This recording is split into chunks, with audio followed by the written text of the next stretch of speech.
La neige par Charles-Pierre Péguy. Introduction. Station d'hiver et d'été. Ce slogan devient banal dans la phraséologie publicitaire du tourisme. Rappel aux citadins, même profanes, les violents contrastes saisonniers du monde alpin. À 4 mois de distance, le skieur trouvera sur son moniteur en train de faire les foins sur une pente où il lui démontrait une ruade, tandis que le bétail anima la vie des chalets dont la neige à Pâques ne laissait souvent encore entrevoir qu'un plan de pignon plus que froid. C'est la neige en effet qui règne sur l'Alpe des saisons, dans l'Europe nordique, dans la lointaine Sibérie et l'immense Canada. C'est elle encore qui a introduit ce que P. Veyrey appelle le rythme binaire, l'alternance de l'hiver neigeux et de l'été sans neige qui ramène, dans le même cadre, les paysages en fait si différents qu'on croirait les croire arrachés à deux planètes distinctes. Quand la neige couvre les champs, l'agriculteur peut devenir ici un trappeur, là un ouvrier à domicile. C'est elle que le bûcheron fait glisser. C'est sur elle que le bûcheron fait glisser les troncs sur les grandes forêts boréales. C'est elle encore dont la fonte opportune permet aux trains de bois de franchir les rapides. Sait-on que, dans la neige, le monde manquerait bel et bien de papier ? Par la nature physique, par le large jeu de ses répercussions sur l'habitat, de l'économie de vastes régions du globe, de la neige, est en fait un fait géographique. Un des plus grands faits géographiques, à l'égard peut-être de la mousson. Elle n'ensevelit pas seulement les immensités vides du Grand Nord, écrivait dans son travail récent sur le Canada, mais aussi presque toute la zone peuplée et active, celle des métropoles. Montréal, Toronto, Québec, la zone des industries comme celle de l'agriculture, Novosibirsk, ville sibérienne de 500 000 habitants, la population de Lyon. Reste chaque hiver encore enfui 5 mois sous la neige. Malheureusement, la géographie de la neige reste encore à faire. Il ne faut d'ailleurs s'en étonner qu'à demi. Là, à côté des régions peuplées que nous venons de citer, figurent au nombre des contrées où la neige règne trop d'immensité où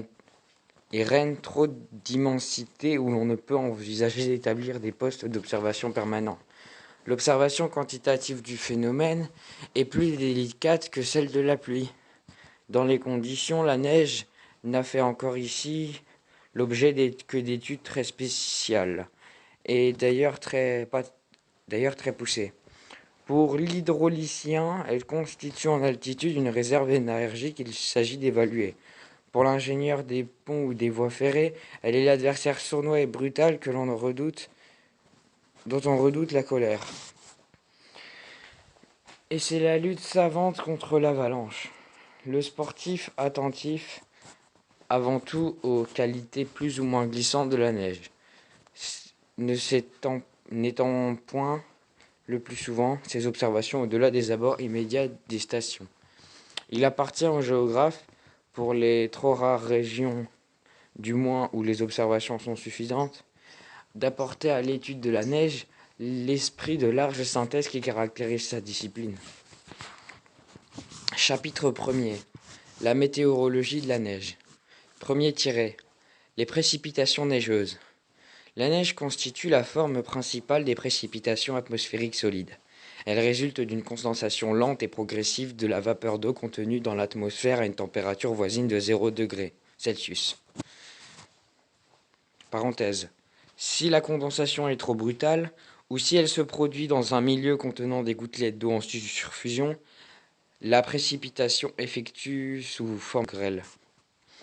Cette condensation se fait le plus souvent en cristaux en forme Cette condensation se fait le plus souvent en cristaux en forme d'étoiles à 6 branches. Par temps très froid, moins de 20 degrés Celsius, Elle peut se faire sous une forme de longues aiguilles prismatiques très minces. Si les cristaux subissent au contraire une fusion partielle, ils s'agglomèrent au cours de leur chute pour former des flocons. C'est sous cette forme que la neige est familière à l'habitat des régions tempérées. Dans les régions équatoriales, enfin, la neige, limitée ici, comme bien l'on pense au sommet des hautes montagnes, revêt souvent la forme de cristaux grossiers, agglomérés en grains, parfois mêlés de véritables grêlons. Il n'est pas rare qu'elle soit accompagnée d'un phénomène électrique, chose exceptionnelle aux latitudes tempérées. La forme variable presque à l'infini des cristaux de neige n'intéresse guère le climatologue. Ces cristaux, s'ils ne fondent pas au contact du sol, sont voués à une rapide détérioration. Les extrémités s'en brisent, ce qui permet le tassement. D'autre part, certains types spéciaux de cristaux sont plus favorables que d'autres au départ des avalanches. C'est en abordant l'étude de l'évolution au sol de la couverture neigeuse que nous devrons faire ici une part à la cristallographie de la neige. Ci-dessous, chapitre 4. En elle-même, les chutes de neige posent un autre problème auquel le climatologue doit réserver toute son attention. Il s'agit des conditions atmosphériques pour lesquelles la neige tombe. Nous allons analyser rapidement ces conditions en ce qui concerne spécialement l'Europe occidentale. Le français associe volontiers l'image de la neige à la sensation du froid. C'est la perspective de l'habitat de régions tempérées. À l'échelle mondiale, les précipitations neigeuses les plus abondantes apparaissent liées à des froids assez peu accusés, quelques degrés à peine, le plus souvent en dessous de zéro. Une des conclusions de cette étude sera que les régions les plus froides du globe ne sont pas, loin de là, les plus neigeuses. Sans doute a-t-on pu voir la neige tomber occasionnellement par des températures au sol de moins 30 degrés Celsius. Mais il a neigé par contre à Chambéry par plus 9 degrés, à Sfax par 14 degrés. C'est qu'il n'y a pas de corrélation parfaite entre la température de l'air et au sol que mesure la météorologue. Le météorologue. Et celle qui règne en altitude dans la masse d'air au sein de laquelle la neige se forme.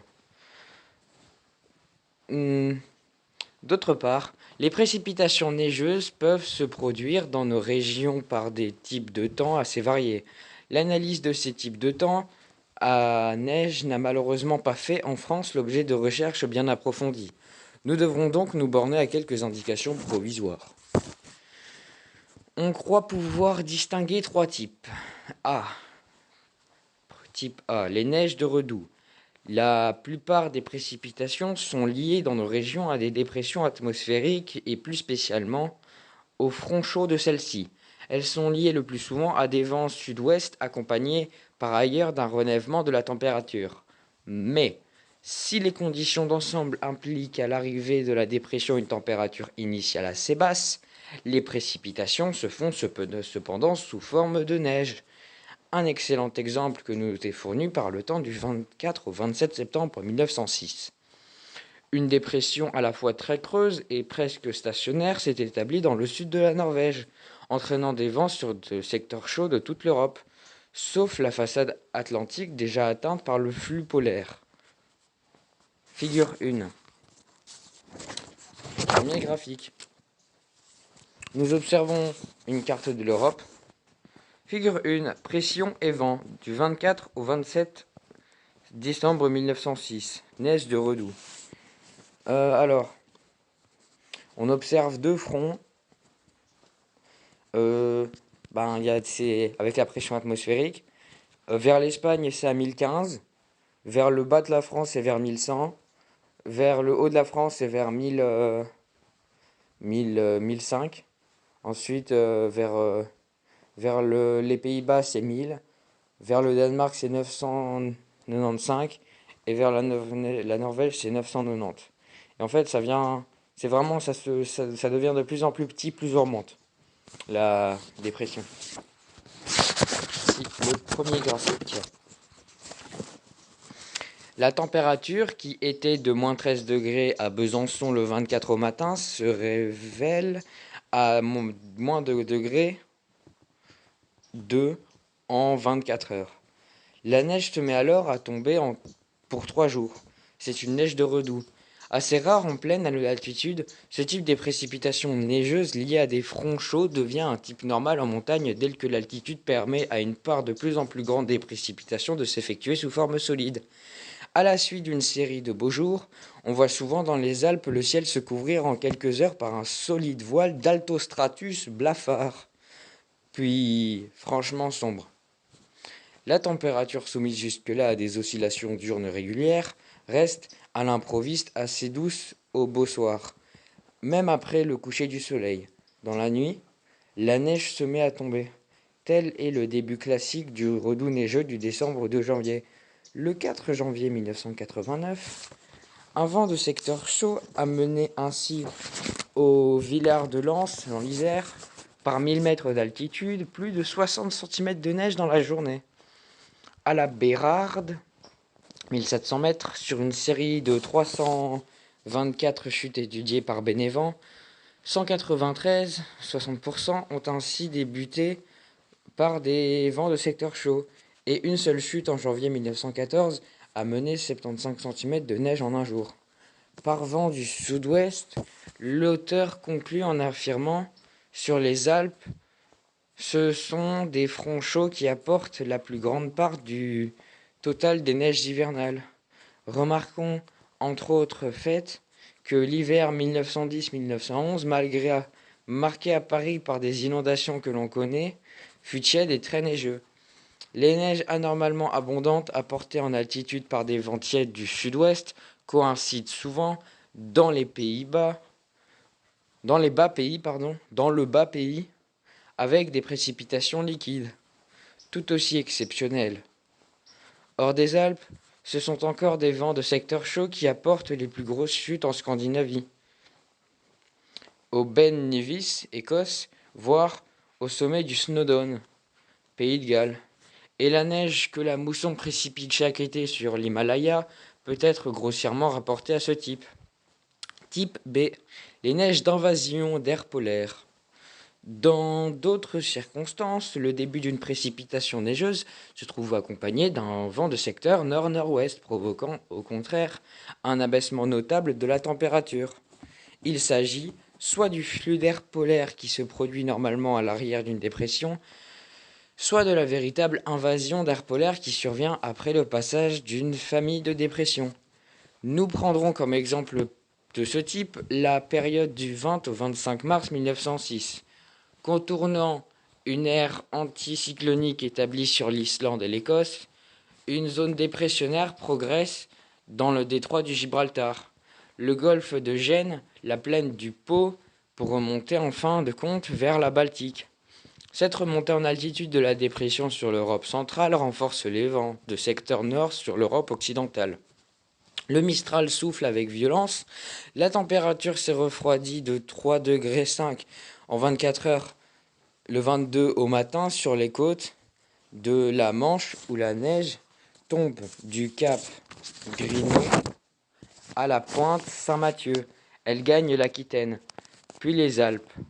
Au mont Aigoual, 1554 mètres, la neige tombe par -7,6 degrés le 22 au matin, par 10,6 degrés le 23 et par -10,6 degrés le 23, par -12,8 degrés le 24. Le refroidissement est continu. Dans la nuit du 23 au 24, il neige pratiquement toujours par vent du nord, sur la France entière. Figure 2. Sur le deuxième graphique,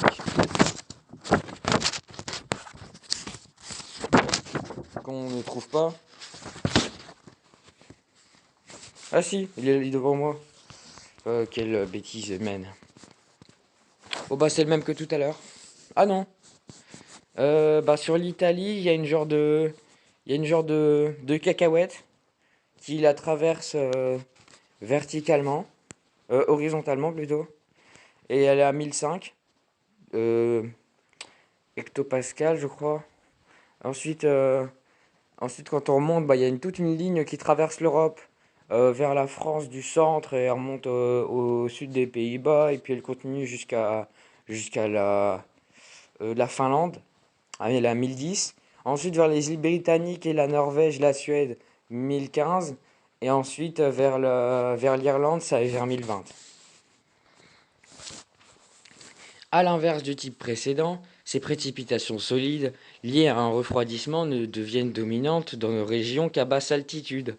Au bourg d'Oisans, situé en aval de la Bérarde et 1000 mètres plus bas, 92 chutes de neige par les vents, par les, hein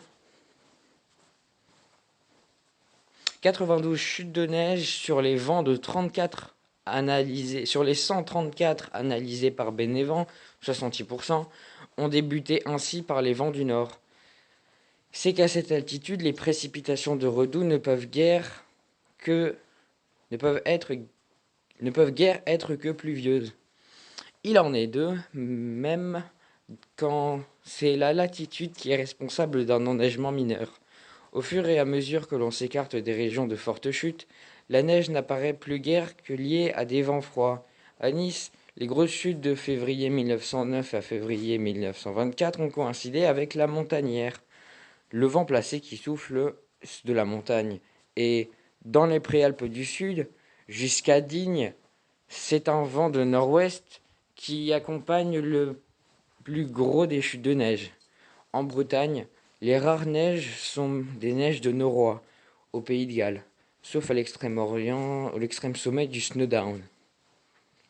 C'est encore le vent du nord-ouest qui est le vent neigeux. Au Chili, enfin, si la masse d'air pacifique humide paraît responsable de l'enneigement de la montagne, les rares précipitations neigeuses de la vallée centrale semblent liées au même type de temps sur les neiges océaniques que notre hémisphère.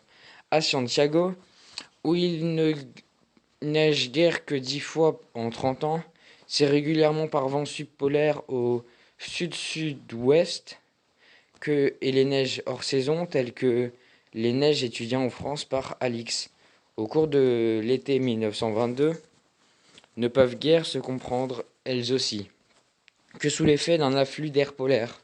Signalons encore, dans les mêmes conditions, une chute légère survenue en Écosse le 11 juillet 1888. Type C, les neiges anticycloniques. La présence de haute pression sur le centre du continent européen constitue, on le sait, une condition dans l'ensemble défavorable aux précipitations. Cette situation peut toutefois admettre des chutes de neige locales, principalement sur les côtes méditerranéennes et l'ouest du pays, 23 au 25 janvier 1907, 22 au 28 janvier 1909. Si l'anticyclone se forme sur les îles britanniques, derrière le passage d'une famille de dépression, ce type de temps ne peut guère être différent du précédent, 13 au 15 janvier 1911. En tout état de cause, les neiges d'anticyclone restent des phénomènes locaux, étroitement limités en outre dans les vents pour nos régions à la période fin janvier, de début de février. On comprend mieux dès lors que la formation de vastes anticyclones saisonniers au cœur des masses continentales de notre hémisphère ne soit guère favorable en ces régions d'abondance chute de neige. Les mesures niveaumétriques. Nous venons de voir que l'on pouvait espérer étudier d'une façon purement qualitative les types de temps des jours où il a neigé. Mais on ne saurait aller inutilement plus loin dans l'étude de la neige, sans introduire d'une façon ou d'une autre une expression numérique de la masse même des neiges tombées. Précisons donc les données qui vont nous permettre d'aborder l'étude quantitative de la neige. Il sera de saine méthode de définir les unités employées avec toute la rigueur désirable, et de nous familiariser par l'exemple de quelques cas avec la signification concrète des valeurs numériques utilisées. Numéro 1. La plus simple des éducations numériques que le climatologue devra chercher à se procurer est, au moins dans les régions habitées, celle du nombre de jours pendant lesquels des précipitations neigeuses ont été observées. Nous désignerons dans tout ce qui suit le nombre par le symbole n'. Parenthèse. Le symbole n sera réservé pour le nombre total des jours de précipitation, liquide ou solide, qui interviendra comme terme de comparaison. Les précipitations de neige et de pluie mêlées, sleet, sont comptées comme jours de neige. En France, Ce nombre varie au moins de 5 en Bretagne à plus de 50 sur les hautes terres des Vosges et du Massif central. Il ne dépasse guère 100, même dans le pays aussi neigeux que le Canada. Très localement, il doit s'approcher de 150 sur les sommets les plus élevés et les plus exposés des Alpes. 2. Cette indication du nombre de jours de neige doit être complétée par celle de la hauteur de la neige. Il est très important de savoir exactement ce que l'on entend par l'expression qui pourrait prêter à confusion. La hauteur est mesurée immédiatement après chaque chute, sur une surface réceptive horizontale bien exposée et préalablement dégarnie. On a vu, en quelques heures, des chutes de neige ainsi isolées dépasser le mètre. Si la chute dure sans interruption plus de 24 heures, la hauteur est mesurée pour chaque période de un jour. L'addition de toutes ces valeurs élémentaires donne une somme que l'on définit arbitrairement comme la hauteur de la neige de l'hiver. Le record du monde est de 27,45 mètres, total des chutes enregistrées à Tamarack, Californie, altitude de 1438 mètres, au début de l'hiver 1906-1907. Il va sans dire que les chutes très supérieures encore se produisent certainement en des lieux dépourvus d'observatoires. Nous désignerons cette hauteur annuelle par le symbole H', mais plus qu'à des valeurs hivernales individuelles. Le climatologue s'attache ici à des moyennes correspondant à une série d'années successives.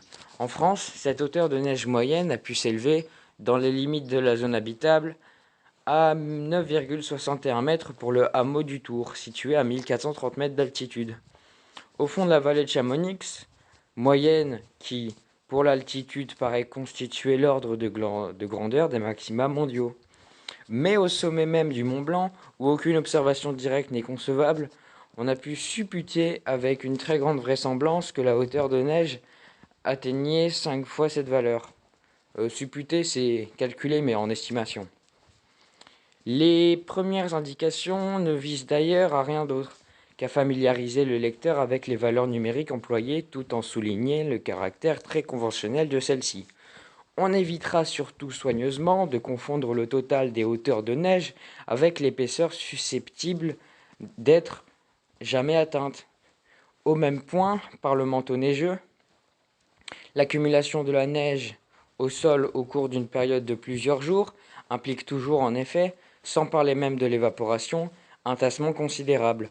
L'épaisseur du manteau neigeux, que nous étudierons par la suite, ne peut donc jamais, et de loin, atteindre la hauteur de neige d'une station.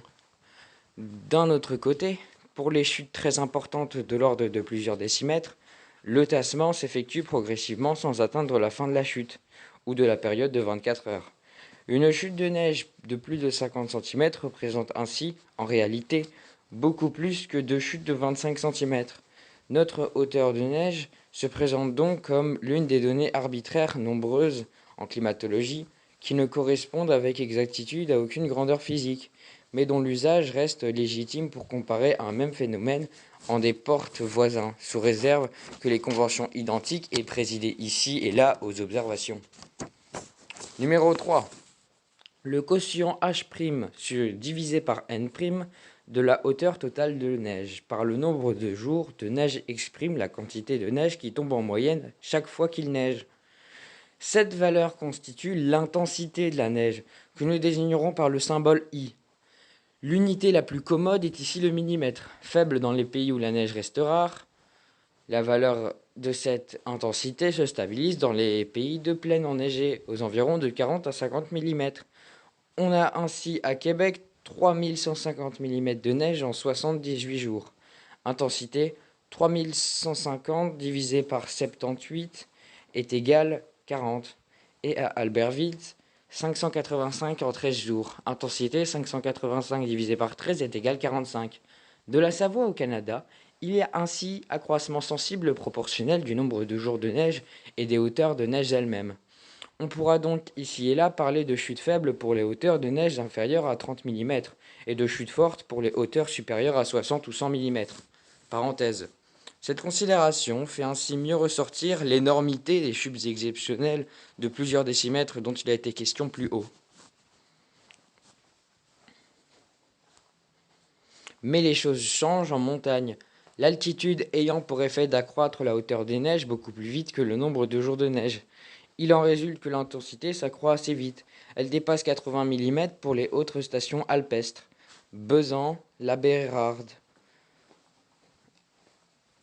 atteint même 95 mm à Névache. En dehors des stations de vallée, ces observations anciennes et il est vrai suspectes donnent I est égal 180 mm au col des Solières de 1860 mètres. Il semble que l'on puisse admettre qu'au-dessus des 3000 mètres, chaque nouvelle chute de neige amène normalement, sauf l'été, une couche de moins 20 cm de neige fraîche. Indication très générale que l'on doit tout de suite nuancer de tout ce que le climat de haute altitude comporte de contrastes souvent inattendus. Numéro 4. Le point de la neige tombée, ou sa valeur en eau, 1 kg de neige correspondant à 1 litre d'eau, constitue une indication doublement précieuse. Il s'agit là tout d'abord de grandeur physique au sens strict du terme, c'est-à-dire rigoureusement additive et susceptible de s'intégrer avec l'eau liquide dans le bilan de l'écoulement fluvial. D'autre part, l'on s'est efforcé de mesurer l'eau en fusion de la neige dans les appareils à accumulation automatique, totalisateurs, pouvant n'être visités qu'une fois par an, tandis que l'observation des hauteurs de neige existe de par les conventions mêmes qui y président, que la table soit visitée au moins une fois chaque jour. Aussi le célèbre forestier P. Mouguin considérait-il que la valeur en eau de la neige constituait la meilleure évaluation numérique de ce phénomène. C'est en tout cas la donnée numérique la plus fréquemment citée dans les thèses de géographie consacrées des 30 dernières années aux différents secteurs des Alpes françaises. Blanche, Alix, Onde, Veyrey, Péguy. Pour effectuer cette mesure, les services français en eau et forêt utilisent une table à neige. Le bois de vernis de 1 mètre carré, placé bien horizontalement à 1 mètre du sol, dans un endroit abrité du vent. Chaque chute de neige est recueillie dans un récipient en zinc où l'on effectue sa pesée. Chaque kilogramme correspond à 1 litre d'eau de fusion, c'est-à-dire réparti sur l'ensemble du mètre carré à une lame de fusion de 1 mm, valeur indirectement comparable au facteur d'eau, recueilli dans un pluviomètre sur les précipitations liquides.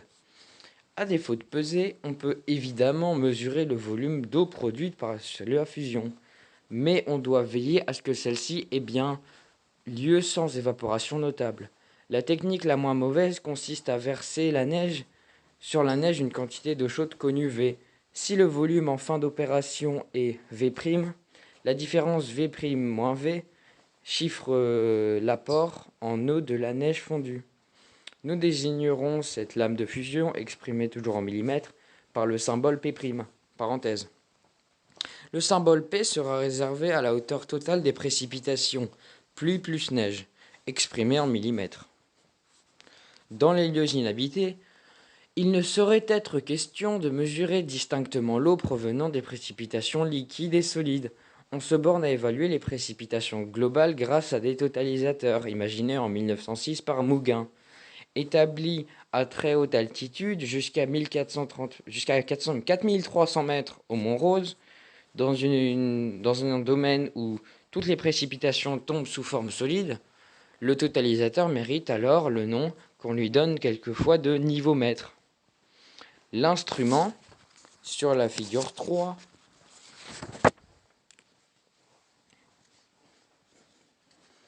c'est une genre de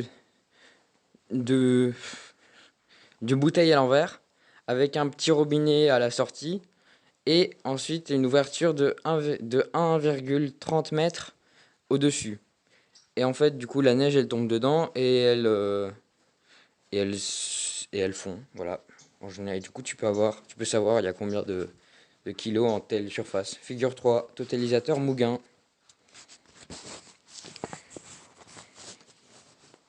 Se distingue des pluviomètres. L'instrument se distingue des pluviomètres ordinaires par les caractères suivants. Existence d'un paravent tronconique dont la base est dans le plan d'ouverture de l'appareil et dont le but est de limiter les remous du vent. Au-dessus de cette ouverture, parenthèse, lors des essais, l'instrument, on a constaté que la présence d'un tel paravent augmentait de 30% la quantité de neige effectivement recueillie. On note cependant chez les techniciens une tendance récente à critiquer l'emploi du paravent.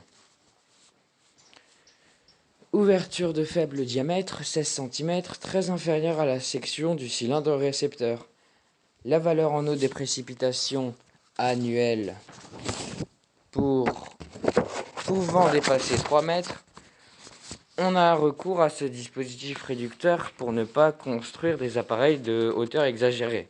Notons enfin qu'on dépose dans l'appareil une certaine quantité de chlorure de calcium destinée à se dissoudre dans la neige en assurant la fusion de celle-ci, tandis qu'une mince couche d'huile de vaseline recouvrant le mélange vient en empêcher l'évaporation. Les essais ont montré que l'appareil totalisait en fait 90 à 92% des précipitations effectives. On doit donc majorer légèrement les résultats. On peut donc enfin estimer la hauteur de neige tombée sur un bassin fluvial par l'analyse des données hydrologiques du cours d'eau lui-même. Le problème se ramène à distraire de la moyenne les débits de saison haute, la tranche liquide afférente aux précipitations purement fluviales. Problème que l'on ne peut tenter de résoudre indirectement. À l'aide des données fournies par un cours d'eau témoin de plaine ou de basse montagne, onde, le calcul fait intervenir la notion de coefficient niveaumétrique, qui sera définie plus loin. Numéro 6. Appliquée d'abord aux Alpes, où elle vient épauler les enseignements du totalisateur, M. Pardet, Coutagne, Onde, cette méthode a été étendue aux bassins et cours d'eau de l'Europe occidentale. Kolupalila. Numéro 5. Le rapport du volume d'eau de fusion au volume originel de la neige, pratiquement le rapport P'(H') de la lame de fusion à la hauteur de neige, exprimés tous deux en millimètres, indique la densité de la neige. Certains auteurs préfèrent faire usage du rapport inverse que l'on appelle légèreté spécifique de la neige. L'ordre de grandeur, tant pour les plaines subarctiques que pour nos basses régions montagnardes, est de 0,12 pour la densité, c'est-à-dire 8 pour la légèreté. En remplissant ainsi de neige, sans la tasser, un seau de 8 litres n'obtient guère par fusion qu'un litre d'eau. On obtiendrait bien moins encore dans la zone arctique ou en zone montagnarde, où tombe une neige fine, pulvérulente, légère. La légèreté de la neige peut s'élever ainsi à 15 ou 17, densité 0,06 environ, dans les Alpes au-dessus de 2000 mètres. Elle varie d'ailleurs selon les régions et les saisons. Onde a démontré que la neige maurienne est plus riche en eau que celle tarentaise et la neige de printemps est partout plus lourde que celle d'hiver. Dans le domaine montagneux intertropical, enfin, les témoignages malheureusement peu précis paraissent s'accorder par contre sur la densité relativement élevée de la neige. Numéro 6.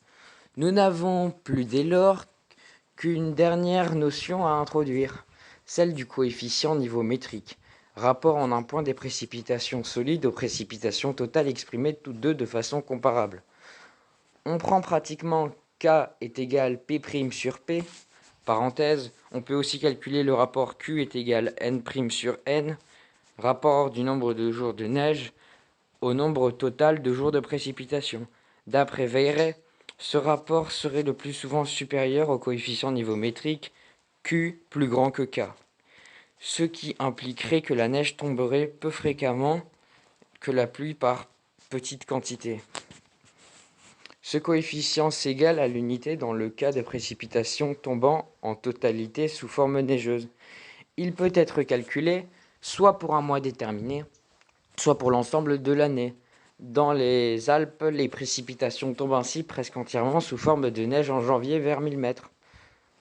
De décembre à mars, au-dessus de 1800 mètres, coefficient très voisin de 1.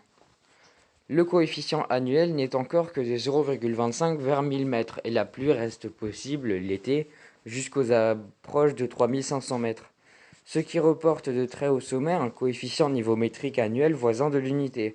En avril, cette éventualité apparaît même n'être réalisée nulle part, les précipitations du type continental se concentrant pendant l'été et s'effectuant dans une proportion notable sous forme de pluie.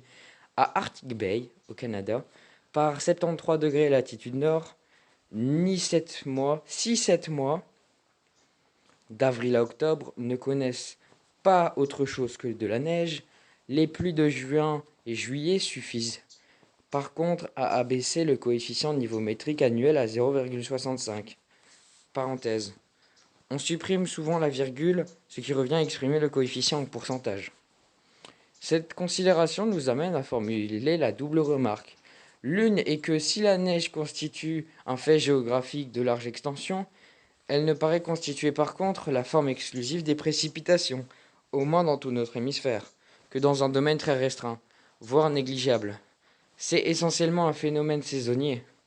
L'autre est que l'enneigement global actuel est fonction du régime niveaumétrique, c'est-à-dire la réparation normale des précipitations solides au cours des différents mois des saisons froides.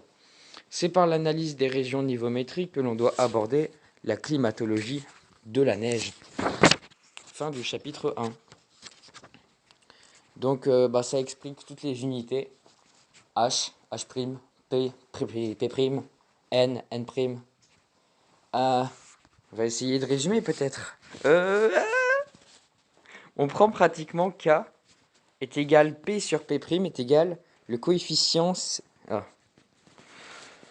Le point 6, nous n'avons dès lors qu'une dernière notion à introduire, celle du coefficient niveaumétrique. Rapport en un point des précipitations solides aux précipitations totales exprimées toutes deux de façon comparable.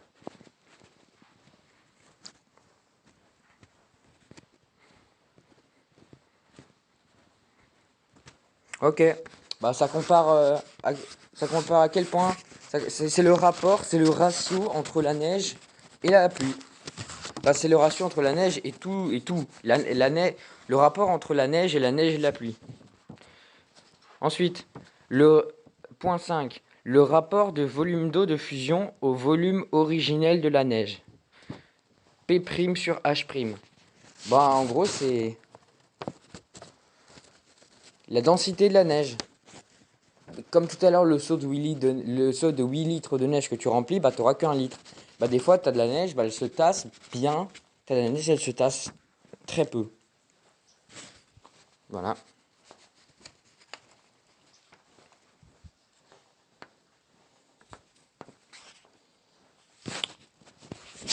Le point 4, il est disparu ou... Bon, y a pas de... Le point 4, il est cassé en fait. Il n'y a pas de point 4 ? Ah si. Le poids de la neige tombée correspondant à 1 litre d'eau. Bois, ça n'apporte rien. De toute façon, vous pouvez partir, j'ai fini le chapitre là, mais juste j'essaie de repasser pour essayer de capter. Le quotient H'N' de la hauteur de la neige totale de neige par le nombre de jours exprime la quantité de neige qui tombe en moyenne chaque fois qu'il neige. Ok. Est-ce qu'il neige beaucoup ou est-ce qu'il neige pas beaucoup ? Ensuite, le point 1, parce que le point 2, il n'y a rien non plus. Ouais. Bon, j'ai pas trouvé le point 1. Mais je sais qu'il était important, donc de toute façon, il reste encore un petit peu... Bon, il me reste 45 secondes, puisque l'enregistrement, il dure maximum 20 minutes.